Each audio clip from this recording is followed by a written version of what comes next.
हमें क्या क्या सामग्री फूड सोक के लिए लगेगी। तो सबसे पहले हमें लगेगा पानी से भरा हुआ एक टब। इसमें पानी का लेवल कम से कम इतना तो होना ही चाहिए कि हमारे पैर का जो एंकल है, जिसको हिंदी में टकना बोलते हैं, वो उसमें डूब जाए। फिर पैर धोने के लिए हमें एक मग में पानी रखना है। साथ में हम एक कपड़ा रखेंगे ताकि पूरा प्रोसीजर होने के बाद उसमें हम अपने पैरों को पोंछ सकें। और सबसे इम्पॉर्टेंट, हमें खड़ा नमक भी रखना है। इसी के साथ साथ अगर पॉसिबल हो आपके लिए तो आप लोग एक दीपक भी जहां भी आप बैठे हैं वहां पर एक जला के रख लीजिए। आइए अब इस प्रक्रिया को आरंभ करते हैं। Let us begin.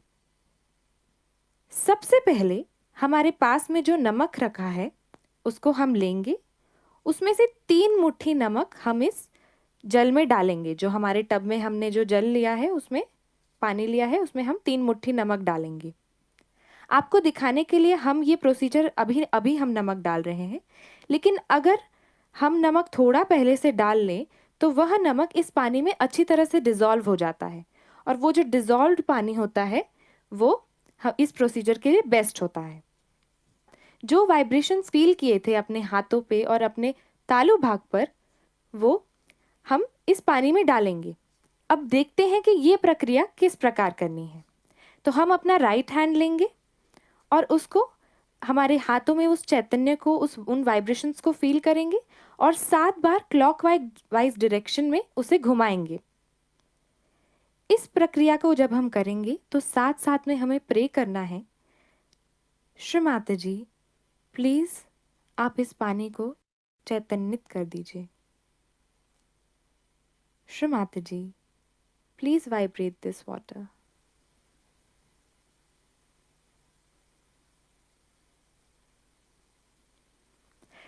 अभी जो हमने नमक इस पानी में डाला है, उसकी वजह से ये जो एक कॉम्बिनेशन तैयार हुआ है, ये सी वाटर को रिप्रेजेंट करता है। जो समुद्र का खारा पानी होता है वो उसे रिप्रेजेंट करता है और उसी को यूज़ करके हम अभी क्लियरिंग करेंगे। अब इस प्रोसेस के बाद अगला जो प्रोसेस हम करते हैं वो है कुंडलनी चढ़ाकर हम बंधन लेते हैं। पर इसकी डिटेल्ड प्रक्रिया हम आगे के सेशंस में जानेंगे, तो अभी हम इसी से शुरुआत करेंगे। इसके बाद एक एक करके दोनों पैरों को हम पानी में डुबाएंगे।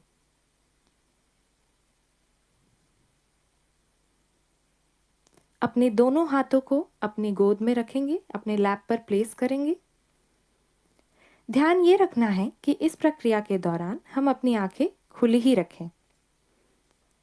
इस पानी में जो हमने नमक डाला है उससे जो भी हम क्लियरिंग करेंगे, जो प्रोसेस होता है उसका जो साइंटिफिक टर्म है वो है अर्थिंग। इसी अवस्था में हम बैलेंसिंग करेंगे। अब अपना राइट हैंड हम मदर अर्थ की तरफ प्लेस करते हैं, भूमि की ओर रखेंगे हाथ को।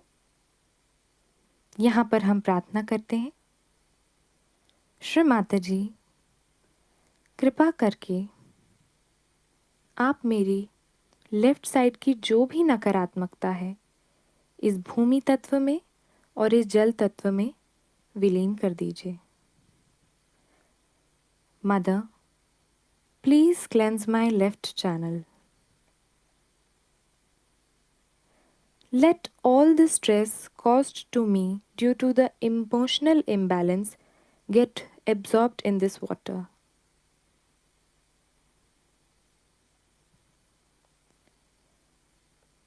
धीरे से अपने राइट हैंड को वापस अपनी गोद में रखेंगे। अब हम अपने लेफ्ट हैंड को आकाश की ओर प्लेस करेंगे। यहाँ पर हम अपनी राइट नाड़ी यानी कि पिंगला नाड़ी को बैलेंस में लाएंगे। यहाँ पर हम प्रार्थना करते हैं, श्री माता जी प्लीज़ आप मेरे राइट चैनल को क्लीन कर दीजिए। हमारी पिंगला नाड़ी में ओवर थिंकिंग की वजह से, ओवर एक्टिविटी की वजह से, जो भी स्ट्रेस है इसकी वजह से जो भी इम्बैलेंसेस हैं, आप उसे आकाश तत्व में और इस जल तत्व में विलीन कर दीजिए।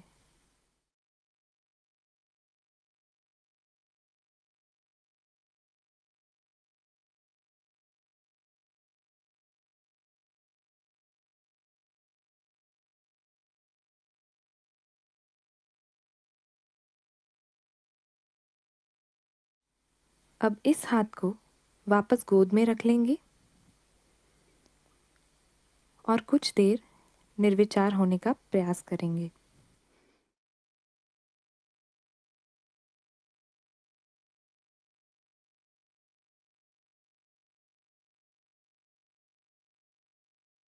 अब हम अपनी तीनों चैनल्स को, जो तीनों नाड़ियां हैं, उनको अपने राइट हैंड की यूज़ करके उन्हें संतुलित करेंगे।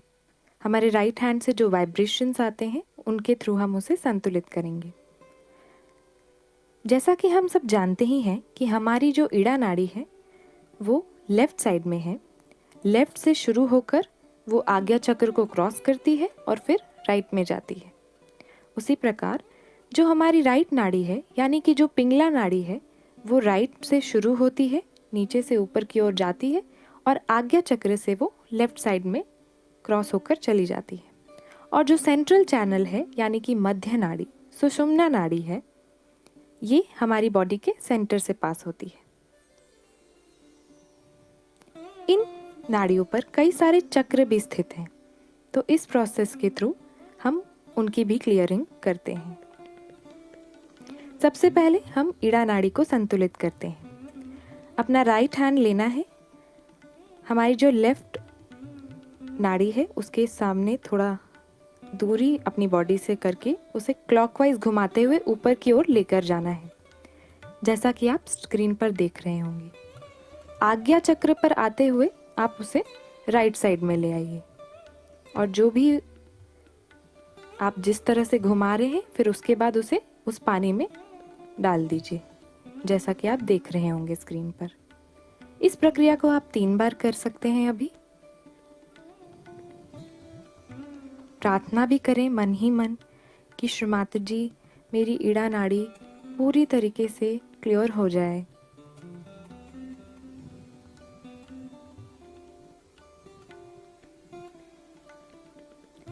इसी प्रकार हम अपनी राइट चैनल यानी कि पिंगला नाड़ी को भी क्लियर करेंगे।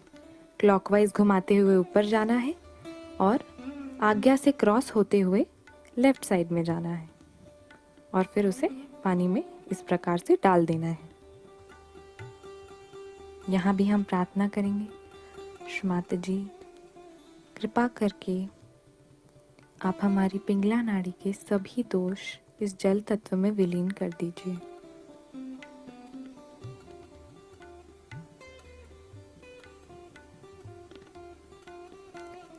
इस प्रक्रिया के बाद अपने दोनों हाथों पर हमें ध्यान देना है और अपने सहस्त्रार पर ध्यान देना है।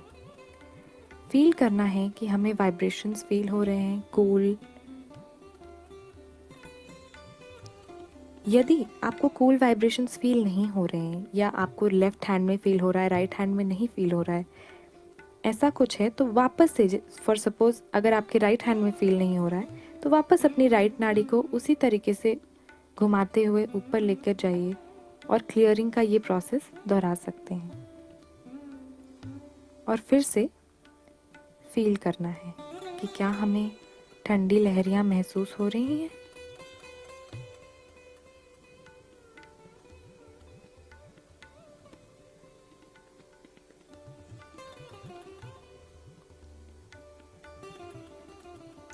इसके बाद हम उन चक्रों की भी क्लियरिंग करेंगे जिसकी वजह से हमारे अंदर स्ट्रेस लेवल्स बढ़ जाते हैं। जैसा कि हमने जाना, सबसे पहले हम अपने लिवर को क्लियर करेंगे। तो अपने राइट हैंड से वहाँ पे क्लॉकवाइज घुमाते हुए प्रे करेंगे, श्रीमाता जी, हमारे लिवर को क्लियर कर दीजिए। हमारे अंदर ओवर थिंकिंग से रिलेटेड जो भी इश्यूज हैं, आप उन्हें रिजॉल्व कर दीजिए। हमें निर्विचारिता दीजिए।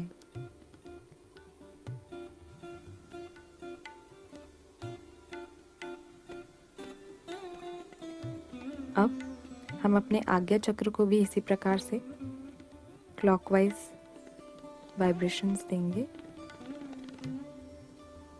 प्रार्थना करेंगे, श्री माता जी प्लीज क्लियर माय आज्ञा चक्र।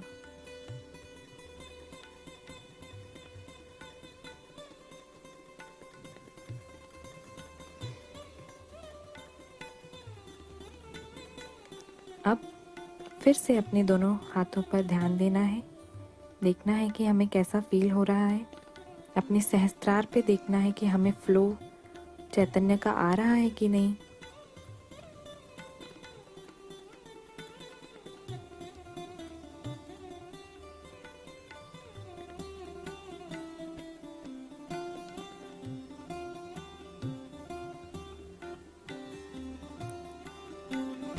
अब हम श्री माता जी को प्रणाम करेंगे और बगल में जो पानी रखा है उससे पैर धो लेंगे। एक एक करके हम दोनों पैर धो लेंगे और बाजू में जो कपड़ा है उसका यूज़ करके अपने पैरों को पोंछ लेंगे।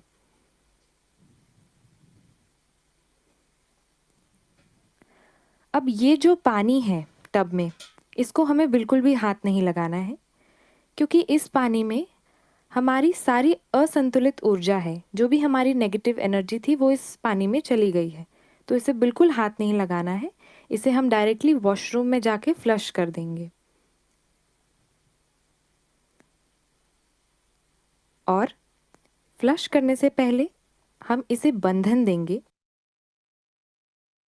उसी तरीके से जैसे हमने स्टार्टिंग में भी बंधन दिया था, जो अपने वाइब्रेशंस को हम उस पानी में डाल रहे होते हैं।